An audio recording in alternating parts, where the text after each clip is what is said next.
¿Alguna vez te has preguntado cómo un simple estudiante de Derecho se convirtió en uno de los líderes más temidos y polémicos del siglo XX? ¿Cómo un hombre se atrevió a desafiar, prácticamente solo, al imperio más poderoso del mundo y gobernó durante casi 5 décadas una pequeña isla rodeada de enemigos? En este video vas a entrar de lleno en la historia de Fidel Castro, el hombre que se convirtió en símbolo de resistencia para unos y de opresión para otros. Aquí vas a descubrir los secretos detrás de su ascenso al poder, sus estrategias políticas, sus errores más graves y las lecciones que el mundo, y tú, pueden aprender de su trayectoria. ¿Qué hace que una persona sea tan admirada y odiada al mismo tiempo? ¿Qué lleva a alguien a sacrificarlo todo por un ideal? ¿Y cómo eso puede inspirarte o hacerte reflexionar en tus propias batallas de la vida real? Prepárate, porque al entender la mente de Fidel Castro, te darás cuenta de que todo poder tiene un precio, y que todo líder deja huellas profundas, para bien o para mal. ¿Estás listo para ver el poder desde una perspectiva que nadie te ha contado? Entonces quédate conmigo hasta el final y descúbrelo.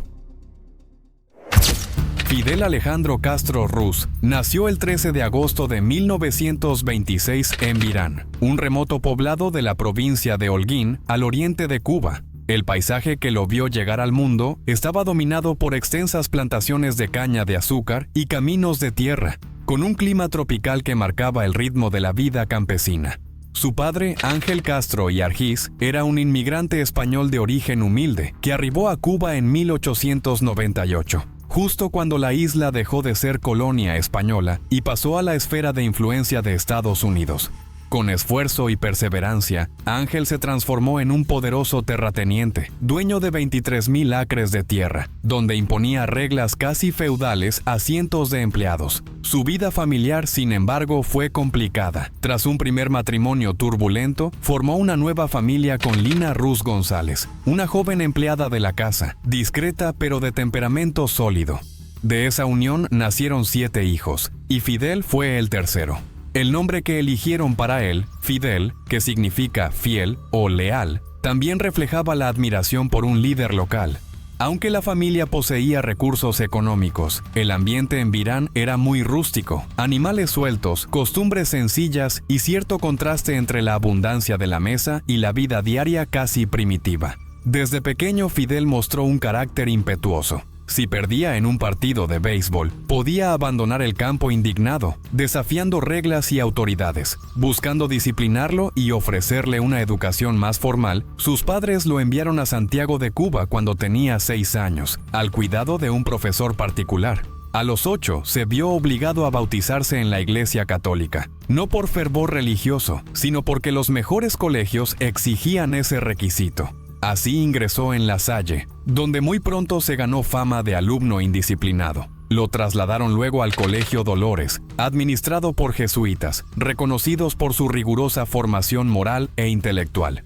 En 1945, dio un salto a un ámbito aún más exigente al ingresar en el Colegio de Belén, en La Habana, uno de los centros más prestigiosos de Cuba. Allí se evidenciaron 2 rasgos que marcarían su futuro: una memoria fuera de lo común y una oratoria apasionada. Podía recitar páginas completas de libros y destacaba en debates, ganando la admiración y a veces la incomodidad de profesores y compañeros. Su rebeldía se fue transformando en capacidad estratégica y su voz adquirió un matiz de liderazgo incipiente, anticipando al joven que años después movería los cimientos de la isla, con discursos encendidos y determinación inquebrantable. En octubre de 1945, Fidel comenzó sus estudios de Derecho en la Universidad de La Habana, que vivía una intensa agitación política. Allí organizó su primera gran protesta cuando el presidente Ramón Grau autorizó el alza de los pasajes de autobús. La marcha hasta el Palacio Presidencial terminó en violencia policial, dejándolo herido pero también dándole notoriedad al presentarse como víctima de abuso de poder. La universidad era un entorno peligroso, con facciones estudiantiles violentas como el Movimiento Socialista Revolucionario y la Unión Insurreccional Revolucionaria. Fidel supo moverse con cautela, posicionándose para ganar prestigio. En diciembre de 1946 fue acusado de un intento de asesinato contra un miembro de la UIR, pero Emilio Tro, líder de este grupo, lo protegió y le dio una pistola como símbolo de su compromiso revolucionario. Tro planeaba invadir la República Dominicana para derrocar la dictadura de Rafael Trujillo, y Fidel se unió a la expedición. En junio de 1947, como presidente del Comité Universitario por la Democracia en República Dominicana, Fidel apoyó la fuerza militar de 1,200 hombres que pretendía zarpar desde Cuba. El gobierno de Grau, bajo presión de Estados Unidos, desbarató la invasión, pero Fidel eludió la prisión nadando 13 kilómetros hasta la costa. De regreso en La Habana, lideró protestas estudiantiles contra la violencia gubernamental y adoptó un discurso abiertamente de izquierda, denunciando la desigualdad social. En abril de 1948, participó en un congreso estudiantil auspiciado por el gobierno de Juan Perón en Bogotá, Colombia. Durante su estancia, el asesinato de Jorge Eliezer Gaitán desencadenó el caos y Fidel apoyó la causa liberal, llegando a robar armas de una comisaría. Ese mismo mes se fundó la Organización de Estados Americanos y Fidel también estuvo presente en las protestas que tuvieron lugar en Bogotá. Al volver a Cuba, se alineó con el senador Eduardo Chivas, líder del Partido del Pueblo Cubano, aunque su relación fue tensa. Para reforzar su imagen, Fidel rompió con grupos criminales y denunció públicamente a sus antiguos aliados, consolidando así su reputación de líder revolucionario en ascenso. Durante este periodo, Fidel, que tendía a ser reservado en cuestiones amorosas, conoció a Mirta Díaz Balart, de una familia adinerada. Se casaron en 1948, pese a la desaprobación de ambos entornos familiares. El padre de Mirta les entregó $10,000 para una extensa luna de miel en Estados Unidos, donde Fidel aprovechó para practicar inglés. Al regresar a Cuba, se hospedaron en un hotel frente a una instalación militar, reflejando su creciente interés castrense. En septiembre de 1949, nació su primer hijo, Fidelito, y durante un breve lapso Fidel mantuvo cierta estabilidad familiar. Sin embargo, siguió activo en la política, integrándose al movimiento 30 de septiembre, que reunía comunistas y ortodoxos contra las pandillas que dominaban la universidad. El 13 de noviembre, en nombre de ese grupo, Fidel denunció públicamente los tratos clandestinos entre el gobierno y los líderes criminales, lo que lo forzó a esconderse primero en el interior y luego en Estados Unidos. De vuelta en La Habana, finalizó sus estudios y en 1950 se graduó en Derecho, abriendo un modesto bufete. Su vocación política permanecía intacta. El 15 de agosto de 1951, cuando Eduardo Chivas intentó suicidarse en un programa de radio en protesta contra la corrupción gubernamental, Fidel permaneció junto a su mentor hasta su muerte, ganando más visibilidad al servir de guardia de honor en el funeral. Incluso trató de desviar el cortejo hacia el Palacio Presidencial para incitar una revuelta, pero la intervención militar lo impidió. Con la muerte de Chivas, Fidel se vio como su sucesor político. Se postuló al Congreso para las elecciones de junio de 1952, respaldado por las zonas más pobres de La Habana, pese a la desconfianza de los dirigentes más veteranos del Partido Ortodoxo. Durante la campaña, tuvo un encuentro con el general Fulgencio Batista, quien le ofreció un puesto si lograba volver al poder. Pero aquella reunión no pasó de ser un gesto protocolar. El 10 de marzo de 1952, Fulgencio Batista derrocó al presidente Prío mediante un golpe militar. Se proclamó jefe de un nuevo régimen, que calificó de democracia disciplinada, y canceló las elecciones.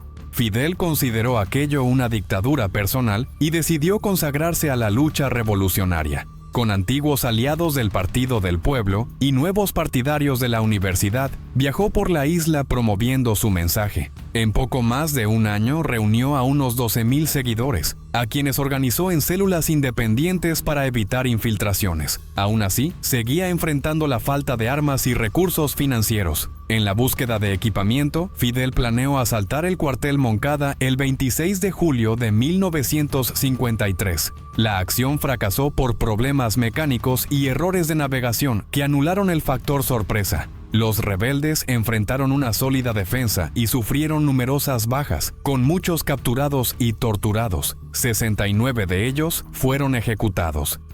En el juicio posterior, Fidel pronunció su discurso "La historia me absolverá", denunciando al régimen de Batista y exponiendo su visión para Cuba. Fue condenado a 15 años de prisión, primero en la prisión de Boniato y luego en la prisión Modelo, en la isla de Los Pinos, donde mantuvo un estricto liderazgo sobre sus seguidores, logrando incluso algunas concesiones de las autoridades penitenciarias. La creciente presión contra Batista derivó en una amnistía que liberó a Fidel el 6 de mayo de 1954. Aún así, el clima seguía siendo hostil. Tras un ataque a 2 de sus aliados, Fidel optó por cambiar de escondite con frecuencia y reorganizar su movimiento en el exilio. Se estableció en México, donde reclutó y entrenó a unos 60 exiliados cubanos en tácticas guerrilleras. Durante ese tiempo conoció al médico argentino Ernesto Che Guevara, con quien compartió la convicción de llevar a cabo una transformación radical en América Latina, reforzando así los cimientos de la futura lucha revolucionaria. A finales de noviembre de 1956, Fidel Castro, el Che Guevara y 82 combatientes zarparon desde México en el yate Granma para regresar clandestinamente a Cuba. La embarcación iba sobrecargada y sufrió constantes dificultades. Debido a retrasos y a un desembarco fuera de la ruta prevista, llegaron el 2 de diciembre a un manglar cercano a la playa de las Coloradas, donde las fuerzas de Batista los esperaban. Tras un violento enfrentamiento, los revolucionarios quedaron casi diezmados por los bombardeos aéreos, pero Fidel, Guevara y un reducido grupo lograron huir hacia la Sierra Maestra. En las montañas, con ayuda de campesinos, reorganizaron sus fuerzas y lanzaron ataques sorpresa contra pequeños puestos militares, acumulando progresivamente armas y provisiones. Para ganar respaldo, Fidel invitó a un periodista del New York Times, cuya cobertura infló el número real de combatientes, impulsando el reclutamiento y aumentando el apoyo popular. A comienzos de 1958, la fuerza rebelde se había ampliado. Raúl Castro abrió un segundo frente en la provincia de Oriente y, en abril, Fidel convocó a una huelga nacional que, pese a la represión gubernamental, generó más simpatía hacia la revolución. Para finales de ese año, el avance de las tropas lideradas por el Che y Camilo Cienfuegos se volvió imparable, con ciudades rindiéndose sin ofrecer gran resistencia. Batista, que había gobernado con apoyo de Estados Unidos, vio cómo su régimen se desmoronaba. En la noche de Año Nuevo de 1958, huyó de Cuba, y Fidel, triunfante, entró en Santiago de Cuba pocos días después. La transición de poder se dio con rapidez. Fidel ordenó a sus hombres no destruir propiedades ni saquear, ganando más legitimidad. Nombró a José Miró Cardona como primer ministro y a Manuel Urrutia como presidente, pero se aseguró el control real como comandante supremo de las Fuerzas Armadas. Con todo, empezó una purga de oficiales leales a Batista. Más de 500 fueron juzgados y ejecutados en procesos sumarios, y hacia el final del primer año el número de muertes superaba las 1900. En paralelo, Fidel impulsó reformas sociales y agrarias que ya había planteado en la Sierra Maestra, como la Ley de Reforma Agraria del 17 de mayo. Creó instituciones fundamentales para su proyecto de nación, entre ellas el Instituto Nacional de Reforma Agraria, la Imprenta Nacional de Cuba y el Instituto Cubano de Arte e Industria Cinematográfica, reforzando así el nuevo régimen y consolidando su poder en la isla. 7 meses después de asumir el poder, Fidel Castro dio un audaz giro político. El 16 de julio anunció su renuncia como comandante de las Fuerzas Armadas, responsabilizando al presidente Manuel Urrutia de bloquear medidas esenciales para la revolución. Luego desapareció de la escena pública, desencadenando un caos político cuidadosamente orquestado. La población salió a las calles exigiendo la renuncia de Urrutia, quien se refugió en la embajada de Venezuela y huyó del país. En ese vacío de poder, Fidel reapareció y asumió la presidencia absoluta de Cuba. Consolidado el poder, implantó un régimen totalitario. Cualquier oposición, incluso de antiguos aliados, fue silenciada. Los juicios sumarios y ejecuciones se multiplicaron, y los medios independientes restantes desaparecieron bajo amenazas directas o presión estatal. En cuestión de meses, la resistencia visible fue aniquilada. Sin embargo, Fidel buscaba proyectar la revolución fuera de las fronteras de Cuba. inició una intensa agenda diplomática, viajando a Estados Unidos, donde el público y parte de la prensa lo recibieron con entusiasmo, mientras el gobierno de Dwight D. Eisenhower ya planeaba socavar su régimen. En febrero de 1960, un momento clave de la Guerra Fría, selló la alianza de Cuba con la Unión Soviética. Castro firmó un acuerdo para intercambiar azúcar cubano por armas y petróleo soviético, golpeando los intereses de las empresas estadounidenses que controlaban buena parte de las refinerías en la isla. Ante la negativa de estas a procesar el petróleo soviético, Fidel nacionalizó sus activos, provocando conmoción a escala internacional y reforzando la ruptura definitiva con Estados Unidos. Estados Unidos reaccionó rápidamente cuando el gobierno del presidente Dwight D. Eisenhower redujo en 700,000 toneladas la cuota anual de importación de azúcar cubano, asestando un golpe a la economía de la isla. Lejos de ceder, Fidel Castro intensificó la confrontación al nacionalizar no solo las refinerías de petróleo de empresas estadounidenses, sino también propiedades agrícolas, industriales y comerciales en toda Cuba. En medio de estas expropiaciones, la mafia estadounidense, que lucraba con el turismo bajo Batista, perdió de la noche a la mañana hoteles de lujo y casinos valorados en unos $100 millones. El temor a más nacionalizaciones y la orientación radical del nuevo gobierno impulsaron a más de 200,000 cubanos de las clases acomodadas y profesionales a dejar el país. Las tensiones con Estados Unidos alcanzaron un punto sin retorno. En marzo de 1960, Eisenhower autorizó a la CIA a entrenar a exiliados cubanos para una invasión secreta destinada a derrocar a Castro. El presidente John F. Kennedy heredó este plan, que se concretó en la fallida invasión de Bahía de Cochinos, en abril de 1961. Aunque cuidadosamente planificada, la acción terminó en desastre. Los exiliados desembarcaron sin el esperado apoyo aéreo estadounidense y, gracias a la preparación de las fuerzas de Castro, fueron derrotados en pocos días, reforzando todavía más el poder del líder revolucionario. Unos meses después, el 1 de diciembre de 1961, Fidel Castro se declaró marxista-leninista en una transmisión televisiva, prometiendo fidelidad a esa ideología hasta el fin de sus días. Como represalia, Estados Unidos impuso un embargo económico total, aislando a Cuba de su principal socio comercial por décadas. La pérdida de mano de obra calificada, debido al éxodo masivo, y la creciente dependencia de la Unión Soviética sumieron a la isla en una crisis económica profunda, con escasez de alimentos y graves dificultades para la población. Para el gobierno de Castro, la prioridad fue afianzar sus relaciones con el bloque socialista, mientras la vida cotidiana de los cubanos se veía transformada por las carencias y el aislamiento internacional. A mediados de octubre de 1962, cuando aviones espía estadounidenses descubrieron bases de misiles soviéticos en Cuba, el mundo se vio al borde de un conflicto nuclear, la llamada crisis de los misiles.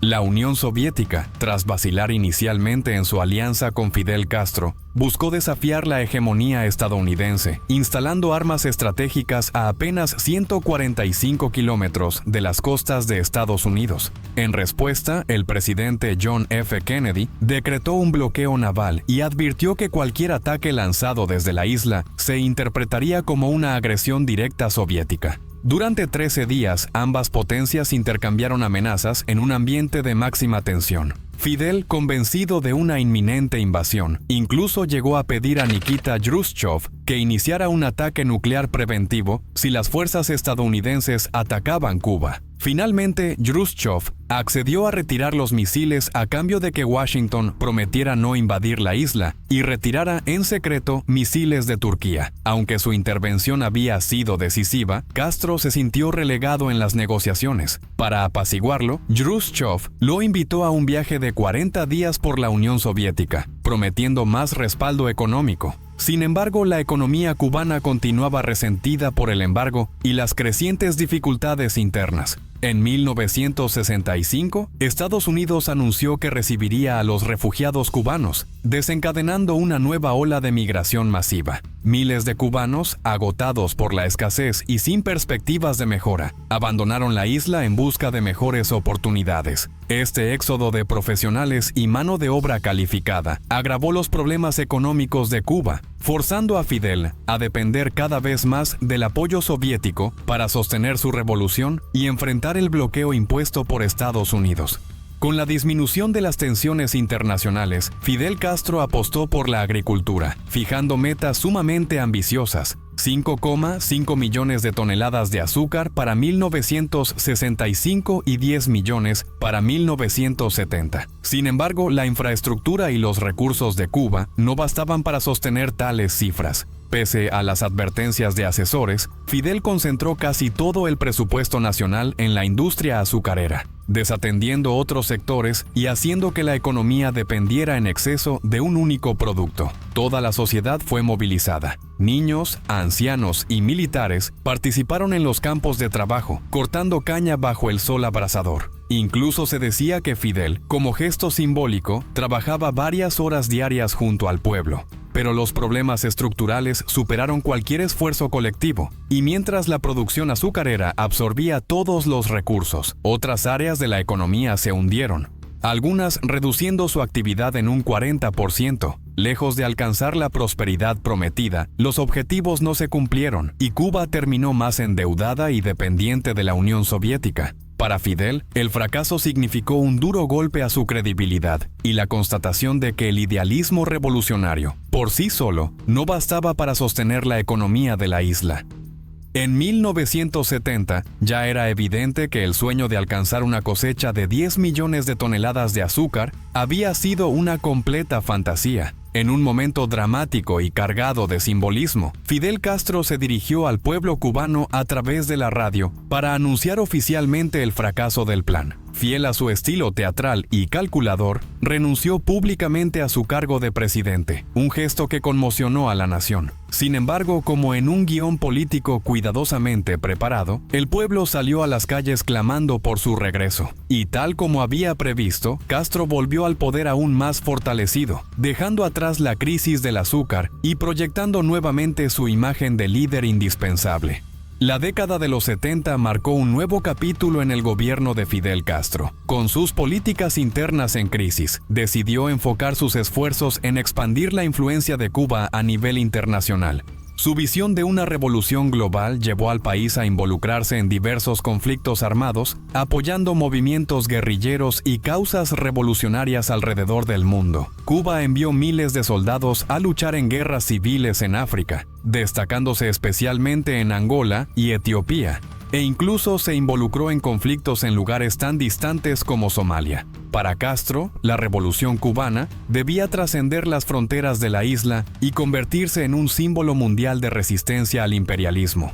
A comienzos de los años 80, Fidel Castro vivió un breve respiro económico. El precio del azúcar se disparó en el mercado internacional, y la economía cubana experimentó un inesperado auge, creciendo un impresionante 24%. Fue un momento de alivio para un país acostumbrado a la escasez y a las dificultades, pero la bonanza duró poco. Tal como había sucedido en el pasado, el precio mundial del azúcar colapsó, arrastrando nuevamente a Cuba a una crisis económica profunda. La deuda externa se disparó. Cuba debía $6.000 millones a acreedores occidentales y una cifra aún más alarmante, $19.000 millones a la Unión Soviética. Los soviéticos, interesados en mantener su influencia estratégica en el Caribe y en América Latina, intentaron sostener a Cuba aumentando el comercio y enviando más ayuda económica. Pero al final de la década de los 80, lo impensable sucedió.